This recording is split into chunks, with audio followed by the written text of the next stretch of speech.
नहीं पर समझ की सुंदर काया है। Born to be remembered, born to be remembered, born to be remembered, born to be remembered। नमस्कार दोस्तों, मैं हूं बबीता जैन और बॉर्न टू बी रिमेम्बर्ड के एक और ब्रांड न्यू एपिसोड में आपसे मिलने आ चुकी हूं। तो चलिए अपने इस सफर को शुरू करते हैं और जानते हैं कि आज क्या कुछ खास है हमारे पास आपके लिए। 12 जून 1987 को अमेरिकी राष्ट्रपति रोनाल्ड रेगन द्वारा विश्व प्रसिद्ध बर्लिन वॉल के नजदीक दिया गया ये भाषण महज चंद शब्द न होकर एक ऐतिहासिक घटना के साक्षी थे। Tear down this wall. सुनने में बेशक ये 4 शब्द लगे, लेकिन इन्हीं शब्दों की ताकत थी जिसने बर्लिन वॉल को खत्म करके जर्मनी को एक कर दिया। जी हाँ दोस्तों, वर्ष 1961 में बनाई गई बर्लिन वॉल पूर्वी और पश्चिमी जर्मनी के बीच मौजूद दीवार थी, जिसके आर पार जाने की अनुमति किसी के भी पास नहीं थी।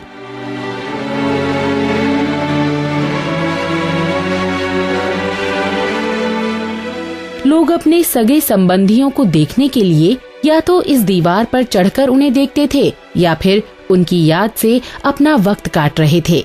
अगर गलती से कभी किसी ने इस पार से उस पार कदम भी रखा तो रिश्तेदारों से मिलना तो दूर, उन्हें खुद को देखने का मौका भी नसीब नहीं होता था। एक तरफ जनता के दिल में अपने लोगों से न मिल पाने का दर्द था और दूसरी तरफ ही यूरोप को एक करने की लगातार जारी कोशिशें। आज ही के दिन 1989 में पूर्वी जर्मनी की सरकार ने ये घोषणा की थी कि यहाँ के नागरिक स्पेशल वीजा पर पश्चिमी जर्मनी में आ सकते हैं। इस घोषणा के बाद लोगों ने सीमा पार करने के लिए पैसे जुटाना भी शुरू कर दिया। हालांकि शुरुआत में सीमा पर तैनात सिपाहियों ने लोगों को रोकने की कोशिश की, लेकिन वर्षों से मिलने के लिए बेताब और बेकाबू हुए लोग अब कहाँ रुकने वाले थे। पश्चिमी जर्मन्स पूर्वियों का स्वागत करने के लिए बर्लिन की गलियों में उनका खुली बाहों से स्वागत कर रहे थे।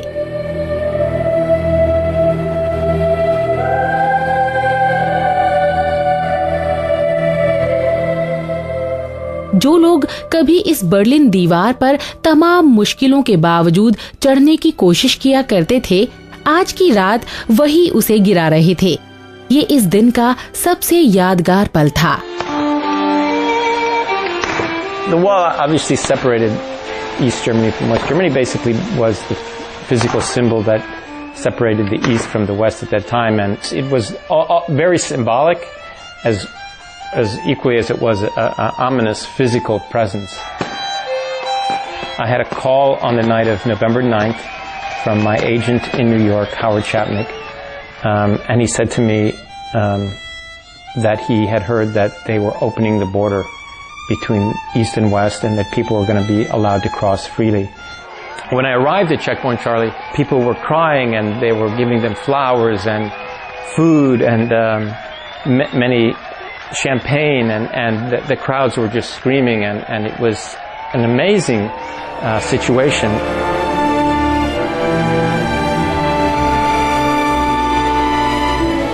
पता है दोस्तों, मात्र 48 घंटों के भीतर ही तकरीबन 20 लाख लोग एक तरफ से दूसरी तरफ गए थे।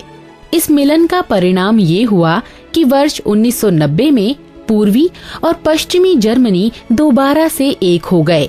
हालांकि बर्लिन वॉल को पूरी तरह से खत्म नहीं किया गया था, जिसकी वजह थी उन लोगों को याद रखना जिन्होंने इसे पार करते हुए अपनी जान गंवाई थी।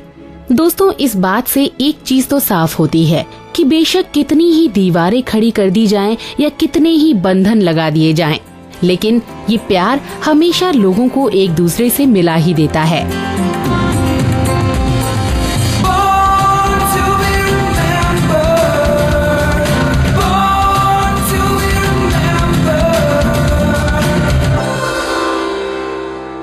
दोस्तों, हमारा देश हमेशा से ही विद्वानों की भूमि बना रहा है।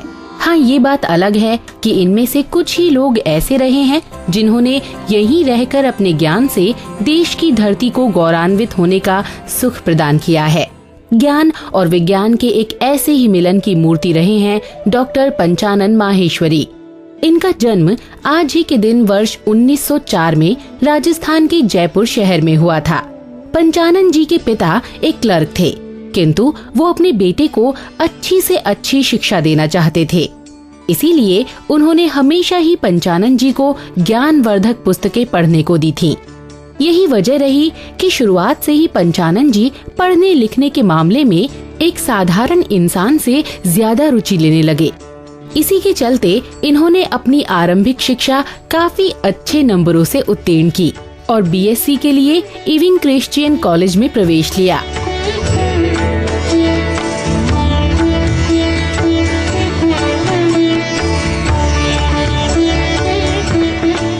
बहुत जल्द ही इन्होंने यहाँ सभी का ध्यान अपनी ओर आकर्षित करना शुरू कर दिया। इस दौरान कॉलेज में अमेरिकन मिशनरी व प्रसिद्ध वनस्पति वैज्ञानिक विनफील्ड डेडजियन विभाग के अध्यक्ष और भारतीय वनस्पति संस्थान के संस्थापक भी थे। पूरे कॉलेज में हर विद्यार्थी इनसे डरता था, लेकिन वो पंचानन जी को काफी पसंद करते थे। अक्सर वो पंचानन जी को पौधों का अध्ययन करने के लिए अपने साथ ले जाया करते और घंटों उन्हें पौधों की संरचना आदि के बारे में बताते रहते थे। डेडजियन पंचानन जी को अपना बेटा मानते थे और इसीलिए उनका कहना था कि मेरा असली बेटा आज भले ही जीवित नहीं है, लेकिन मैं मेरे पीछे एक ऐसा छात्र छोड़ जाना चाहता हूँ जो मेरे काम को आगे बढ़ा सके।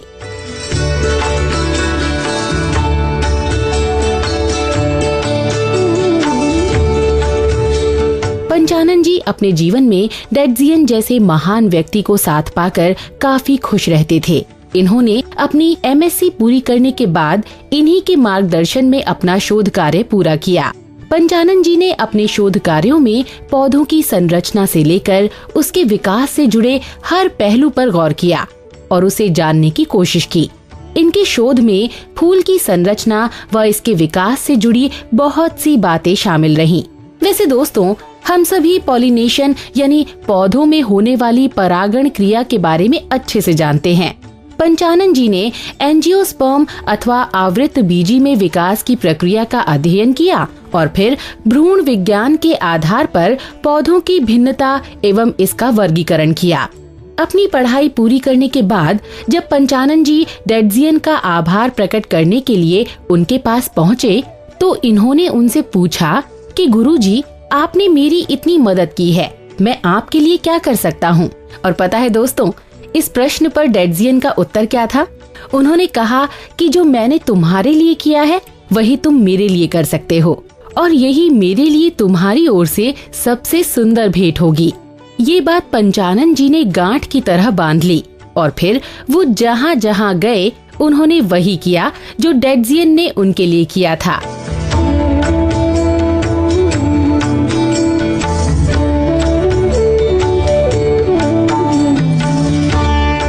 उन्होंने कई राज्यों की यात्राएं की और हर बार पहले से भी अधिक परिश्रम किया।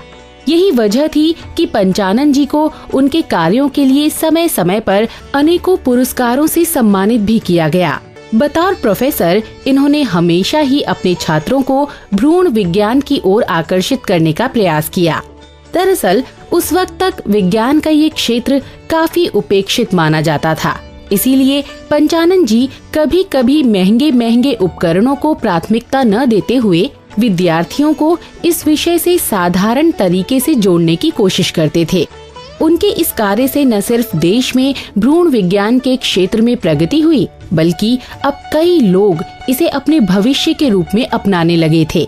पंचानन जी ने अपने गुरु के सपने को पूरा किया और आज उन्हें भ्रूण विज्ञान के प्रवर्तक के रूप में पहचाना जाता है।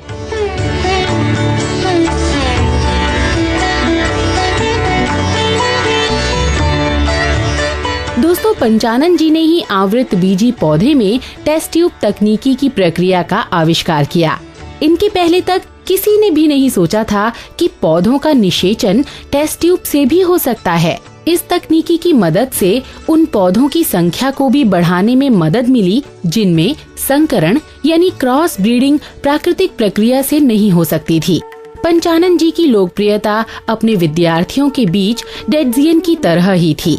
हालांकि पंचानन जी भ्रूण वैज्ञानिक के रूप में विख्यात थे, लेकिन इसके साथ ही वो वनस्पति शास्त्र की अन्य शाखाओं में बराबरी की विद्वता रखते थे।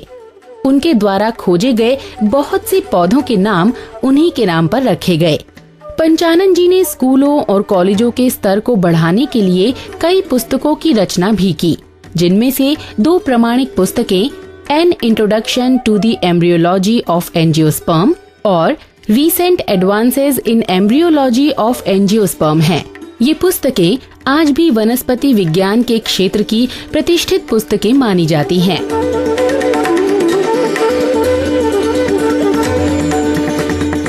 देश को विज्ञान के क्षेत्र में आत्मनिर्भर बनाने के मकसद से पंचानन जी ने वर्ष 1951 में इंटरनेशनल सोसाइटी ऑफ प्लांट मार्फोलॉजिस्ट्स नामक संस्था की स्थापना की और साथ ही कई सालों तक फाइटोमार्फोलॉजी नामक विज्ञान पत्रिका का संपादन भी किया। 18 मई सन 1966 में इस प्रतिभाशाली विद्वान ने हमारा साथ हमेशा हमेशा के लिए छोड़ दिया, लेकिन अभी भी उनका ज्ञान हमारे भविष्य का निर्माण करता है। आज माहेश्वरी पंचानन जी को उनकी जयंती पर हमारी पूरी टीम की ओर से हार्दिक श्रद्धांजलि।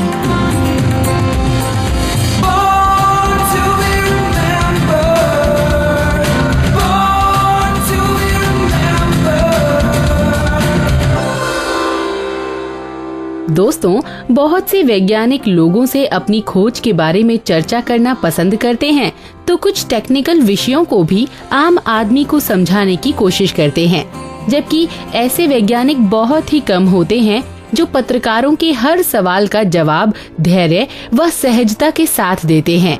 यहाँ तक कि अपने किसी काम में व्यस्त हो जाने के बावजूद वो संवाददाताओं को दोबारा बुलाकर उनसे बात करना पसंद करते हैं। लेकिन इन सभी से कहीं अलग थी अमेरिकी साइंटिस्ट कार्ल एडवर्ड सेगन की खूबियाँ। उन्होंने बतौर शिक्षक अपनी प्रतिभा को पहचाना और अपने करियर को बुलंदियों तक पहुंचाने के लिए ही इनका इस्तेमाल किया।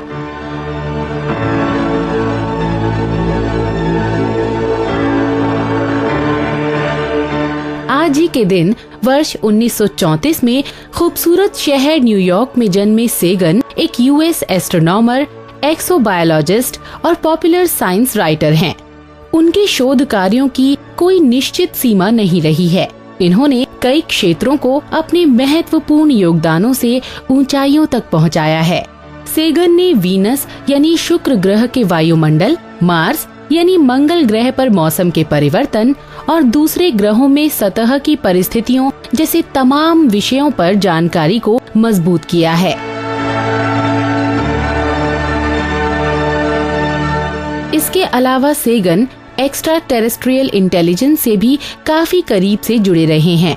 इन्होंने वैज्ञानिक समुदाय को बताया कि हम एक बड़े रेडियो टेलीस्कोप की मदद से बाहरी दुनिया के जीवों से संकेत प्राप्त कर सकते हैं। यूएस के बड़े बड़े अंतरिक्ष कार्यक्रमों में खास भूमिका निभाने वाले सेगन ब्रह्मांड के रहस्यों पर आधारित पॉपुलर टीवी श्रृंखला कॉस्मोस का जाना पहचाना चेहरा है। Age of the cosmos are beyond ordinary human understanding. Lost somewhere between immensity and eternity is our tiny planetary home, the Earth. For the first time, we have the power to decide the fate of our planet and ourselves. This is a time of great danger, but our species is young and curious and brave. It shows much promise. In the last few millennia, we have made the most astonishing and unexpected discoveries about the cosmos and our place within it. I believe our future depends powerfully on how well we understand this cosmos in which we float like a mote of dust in the morning sky. बचपन से ही Sagan तारों की दुनिया के प्रति उत्साहित रहते थे। 9 साल की उम्र में ही वो एक शौकिया खगोलविद बन चुके थे और इस बात को महसूस भी कर चुके थे कि दूसरे ग्रहों पर भी जीवन है। 12 साल की उम्र में सेगन ने अपने दादाजी के सामने एक पेशेवर खगोलविद बनने की इच्छा जताई। अपनी स्कूल एवं कॉलेज लाइफ में सेगन एक मेधावी छात्र रहे और बहुत सी स्कॉलरशिप प्राप्त की, जिसके बाद उन्होंने शिकागो विश्वविद्यालय में खगोल विज्ञान पढ़ने के लिए दाखिला ले लिया। जिस वक्त अंतरिक्ष की दुनिया में सेगन अपने ज्ञान को मजबूत बना रहे थे, उसी वक्त अमेरिकी अंतरिक्ष कार्यक्रमों की शुरुआत भी हो रही थी।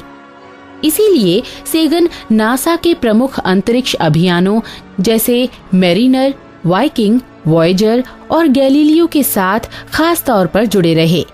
बतौर वैज्ञानिक उन्हें एस्ट्रोनॉमी व बायोलॉजी दोनों ही विषयों का अच्छा ज्ञान था। इसी के आधार पर सेगन ने ग्रहों की वायुमंडल सतह, पृथ्वी के इतिहास और एक्सोबायोलॉजी में अतुलनीय शोध कार्य किए।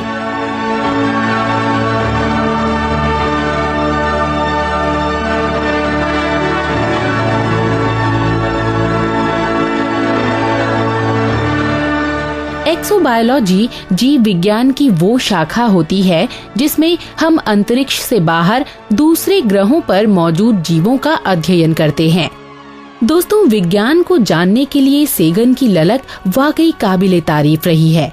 उनका मानना है कि विज्ञान का केंद्रीय पाठ यही है कि कठिन विषयों के प्रति समझ पैदा की जाए।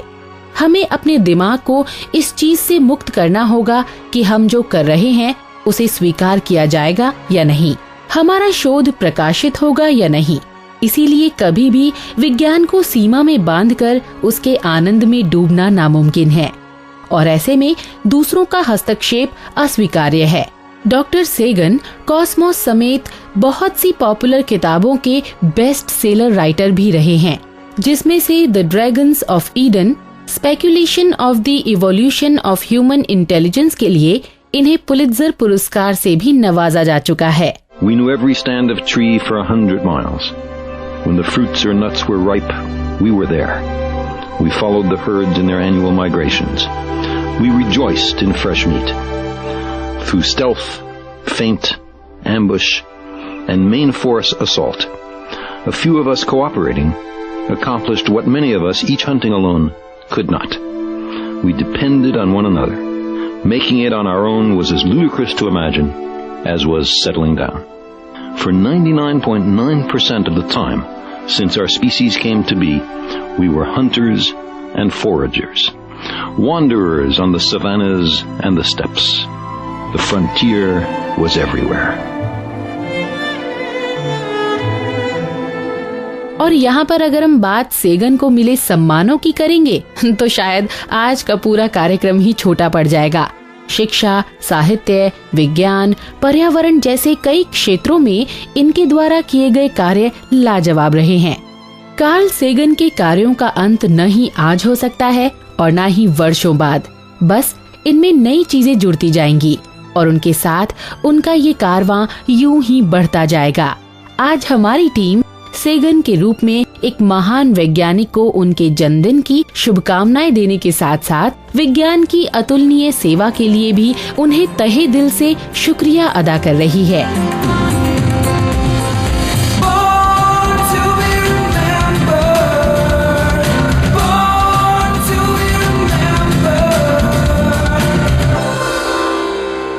दोस्तों, बॉर्न टू बी रिमेम्बर्ड में अब बातें एक ऐसे शख्स की जिनका पहला प्यार, पहला वादा और पहला जुनून संगीत रहा। उन्होंने संगीत की दुनिया से ताल्लुक रखने वाली एक बड़ी आबादी को अपना दीवाना बनाया था। इन्होंने भारत के शास्त्रीय संगीत को इसकी बुलंदियों तक पहुंचाया।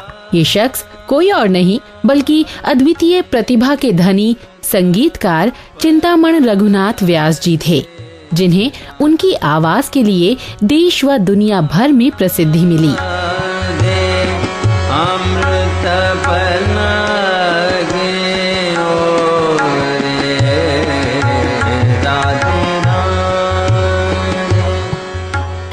व्यास जी का जन्म 9 नवंबर 1924 में महाराष्ट्र के प्रतिष्ठित घराने में हुआ था। इनका परिवार संस्कृत के विद्वानों में गिना जाता था। संगीत के प्रति व्यास जी का प्रेम उनके बचपन से ही साफ नजर आता था। इन्होंने बहुत ही कम उम्र में देश के प्रसिद्ध घरानों की संगीत शैली को समझा और उसे अपने आप में उतारकर अपनी एक अलग शैली का निर्माण किया। व्यास जी को उनकी ख्याल शैली के लिए विशेष तौर से प्रसिद्धि प्राप्त हुई।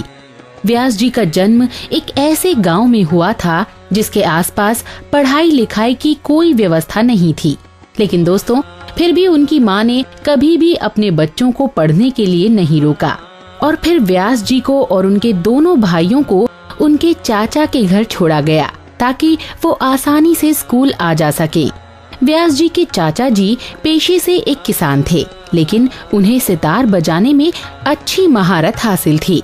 इन्होंने ही व्यास जी को संगीत की दुनिया से नाता जोड़ने में मदद की। व्यास जी के चाचा जी ने ही इन्हें पंडित गोविंदराव जी के किराना घराने में संगीत की शिक्षा ग्रहण करने के लिए भेजा। यहाँ रहकर इन्होंने कई दशकों तक शास्त्रीय संगीत में अपने आधार को मजबूत बनाने पर काम किया। 21 वर्ष की उम्र में पहुंचकर जीवन यापन के लिए व्यास जी को एक नौकरी की जरूरत थी और साथ ही संगीत के लिए अपनी प्यास बुझाने के लिए एक अच्छे गुरु की भी। उन्होंने अपने पिता से मात्र 50 रुपए लेकर मुंबई शहर की ओर रुख कर लिया। फिर ताउम्र मुंबई में रहे और भाग्यवश यहाँ आते ही इन्हें मतुंगा के इंजीनियरिंग कॉलेज में एक नौकरी भी मिल गई। इनकी गरीबी का अंदाजा आप इसी बात से लगा सकते हैं कि ये नौकरी के लिए अपने कॉलेज तक कई किलोमीटर तक पैदल ही जाया करते थे। फिर धीरे धीरे सप्ताह के अंत में इन्होंने कॉन्सर्ट और दूसरे संगीत कार्यक्रमों में परफॉर्म करना शुरू कर दिया।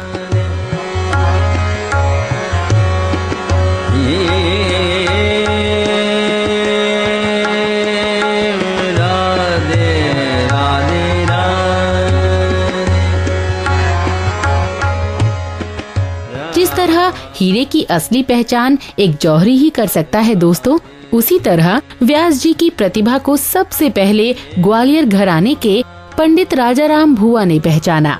इनसे मिलने के बाद व्यास जी ने अगले 15 सालों तक पारंपरिक गुरुकुल घराने में प्रशिक्षण लिया और संगीत के प्रति अपनी गहराई को दुनिया के सामने बहुत ही सादगी के साथ पेश किया। संगीत उनका पहला प्यार था, लेकिन फिर भी परिवार की जरूरतों को पूरा करने के लिए इन्होंने कॉलेजों में संगीत पढ़ाना जारी रखा। आगरा घराने के जगन्नाथ भुआ पुरोहित ने इन्हें गुनी दास की उपाधि दी। उम्र के 50वें पड़ाव पर ये एकमात्र ऐसे विरले संगीतकार थे जिन्होंने 3 घरानों से संगीत की शिक्षा ग्रहण की थी।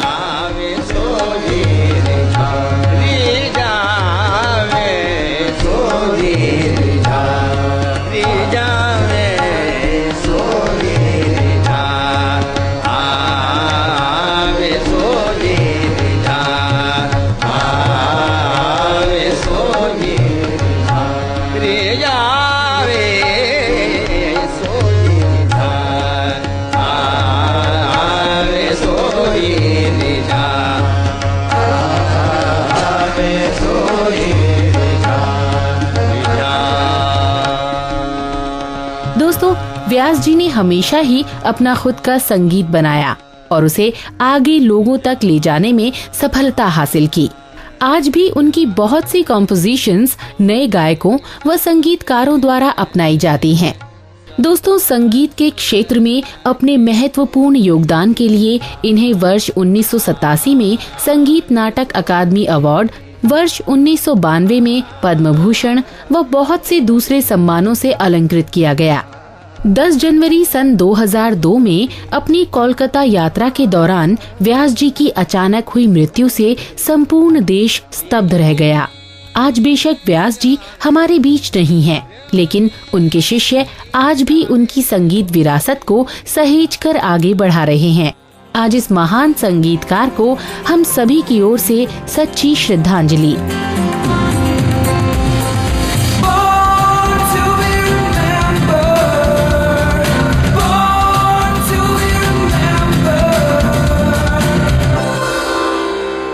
दोस्तों, नाम नाम बनाने के लिए कोई भी क्षेत्र आपकी मदद कर सकता है, और जब बात खेल के मैदान की हो तो हर कोई खिलाड़ी से नए विश्व रिकॉर्ड बनाने की उम्मीद करता है।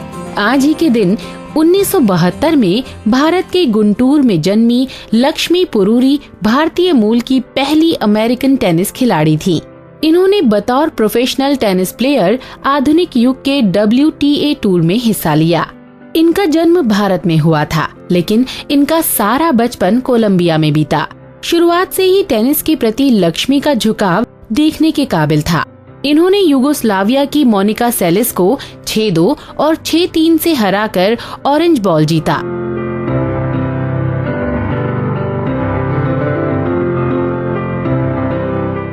दोस्तों, 15 साल की उम्र में इन्होंने अपने करियर का पहला US ओपन खेला। हालांकि इस खेल में लक्ष्मी जीत का स्वाद नहीं चख सकी थी, लेकिन फिर भी इरादों में आत्मविश्वास कुछ कर गुजरने का ही था।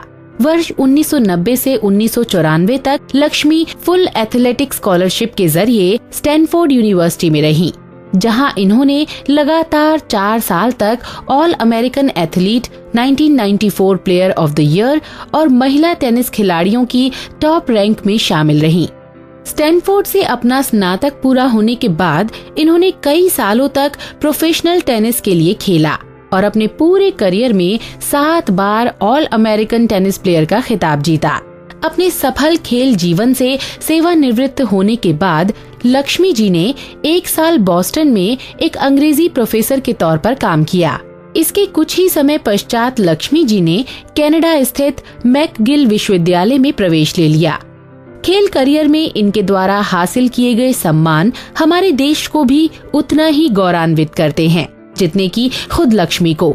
देश का नाम रोशन करने वाली लक्ष्मी पोरूरी को आज हमारी पूरी टीम की ओर से उनकी जन्मदिन की ढेर सारी शुभकामनाएं।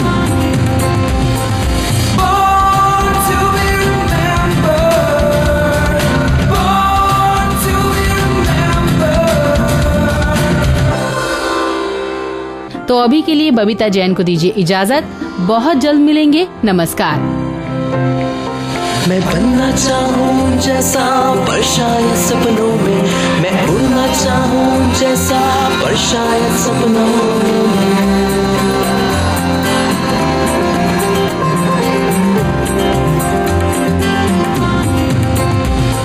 सपनों की है उड़ान, कांटे बन गए फूल समान, रोक न पाए वो मुझको मुट्ठी में मेरी आसमान।